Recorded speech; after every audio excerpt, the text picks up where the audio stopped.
ಒಂದು ನದಿ ತೀರದ ಹಳ್ಳಿಯಲ್ಲಿ ಲಕ್ಷ್ಮಮ್ಮ ಎಂಬ ಅಜ್ಜಿ ಇದ್ದರು. ಅವರ ಮೊಮ್ಮಕ್ಕಳು ನಗರದಲ್ಲಿ ವಾಸಿಸುತ್ತಿದ್ದರು. ವರ್ಷದಲ್ಲಿ ಕೇವಲ ಒಂದು ಬಾರಿ ಮಾತ್ರ ಅವರು ಹಳ್ಳಿಗೆ ಬರುತ್ತಿದ್ದರು. ಅದು ಮಕ್ಕಳ ಬೇಸಿಗೆ ರಜೆಯಲ್ಲಿ. ಲಕ್ಷ್ಮಮ್ಮ ಬಾಗಿಲ ಬಳಿ ನಿಂತು ತನ್ನ ಮೊಮ್ಮಕ್ಕಳ ಬರುವಿಕೆಗಾಗಿ ಕಾಯುತ್ತಿದ್ದಾರೆ. ಕೆಲ ಸಮಯದಲ್ಲಿ ಮಕ್ಕಳು ಬಂದರು. ಅಜ್ಜಿಗೆ ಬಹಳ ಖುಷಿಯಾಯಿತು. ಮಕ್ಕಳು ಕೂಡ ಅಜ್ಜಿಯನ್ನು ನೋಡಿ ಖುಷಿಯಿಂದ ಓಡಿ ಬಂದು ತಬ್ಬಿಕೊಂಡರು. ಅಂದು ರಾತ್ರಿ ಹಬ್ಬದ ಅಡಿಗೆ ಮಾಡಿ ಅಜ್ಜಿ ತನ್ನ ಸುತ್ತ ಮಕ್ಕಳನ್ನು ಕೂರಿಸಿಕೊಂಡು ಕತೆ ಹೇಳುತ್ತಾ ಕೈತುತ್ತು ಕೊಟ್ಟರು. ಮಕ್ಕಳು ನಿಧಾನವಾಗಿ ಊಟ ಮುಗಿಸಿ ಮಲಗಿದರು. ಮರುದಿನ ಬೆಳಿಗ್ಗೆ ಕೋಳಿ ಕೂಗಿದ ಸದ್ದಿಗೆ ಮಕ್ಕಳೆಲ್ಲ ಬೇಗನೆ ಎದ್ದರು. ಅವರಿಗೆ ಹಳ್ಳಿಯನ್ನು ಸುತ್ತಾಡುವುದು ಎಂದರೆ ಏನೋ ಒಂದು ಥರ ಖುಷಿ. ಅಕ್ಕಪಕ್ಕದ ಮಕ್ಕಳೆಲ್ಲ ಸೇರಿ ಯಾವ ಆಟ ಆಡೋಣ ಎಂದು ಯೋಚಿಸುತ್ತಿದ್ದರು. ಒಬ್ಬೊಬ್ಬರಿಗೆ ಒಂದೊಂದು ಆಟ ಇಷ್ಟ. ಮಕ್ಕಳ ಗುಂಪಿನಲ್ಲಿ ಒಬ್ಬ ಹುಡುಗ ಚಿಂಟು,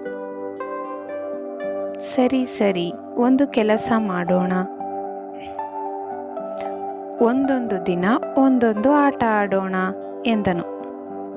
ಎಲ್ಲ ಮಕ್ಕಳು ಒಪ್ಪಿಕೊಂಡರು. ಅಜ್ಜಿಯನ್ನು ಕರೆದು ಕಣ್ಣ ಮುಚ್ಚಾಲೆ ಆಟವನ್ನು ಆಡತೊಡಗಿದರು. ಅಜ್ಜಿ ಕಣ್ಣು ಮುಚ್ಚಿಕೊಳ್ಳುವುದು, ಉಳಿದವರು ಅವಿತುಕೊಳ್ಳುವುದು. ಹೀಗೆ ಅಜ್ಜಿಯು ಮಕ್ಕಳೊಂದಿಗೆ ಮಕ್ಕಳಾದರು.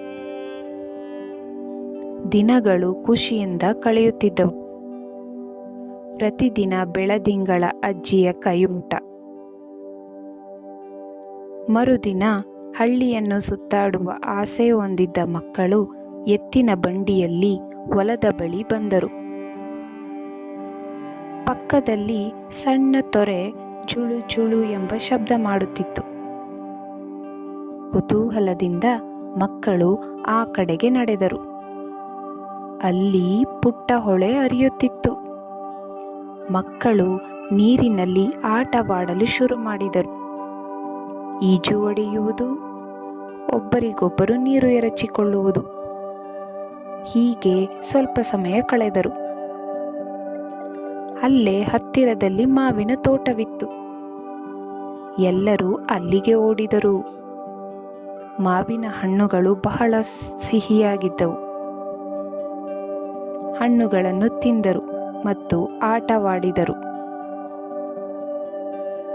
ಹೀಗೆ ದಿನಗಳು ಉರುಳುತ್ತಿದ್ದವು.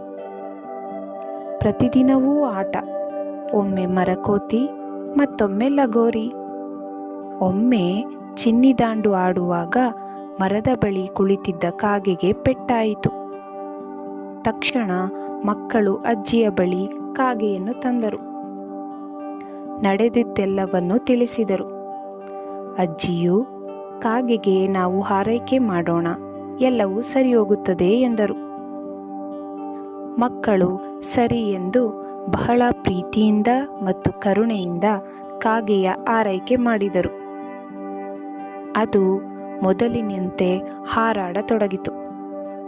ಇದನ್ನು ಕಂಡ ಮಕ್ಕಳಲ್ಲಿ ತಾವೇ ಆಕಾಶದಲ್ಲಿ ಹಾರಿದಷ್ಟು ಸಂತಸವಾಯಿತು.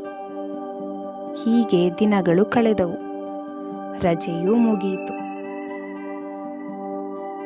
ಮಕ್ಕಳು ಬಹಳ ಬೇಸರದಿಂದ ಅಜ್ಜಿಯನ್ನು ಬಿಟ್ಟು ನಗರದತ್ತ ಹೊರಟರು. ಮನೆಯು ಮಕ್ಕಳ ಗದ್ದಲವಿಲ್ಲದೆ ಮೌನವಾಯಿತು. ಸ್ನೇಹಿತರೆ, ಅಜ್ಜಿ ಮತ್ತು ಮೊಮ್ಮಕ್ಕಳ ಪ್ರೀತಿ ಮತ್ತು ಬಾಂಧವ್ಯ ಮಧುರವಾದುದು ಮತ್ತು ನಿರಂತರವಾದುದು.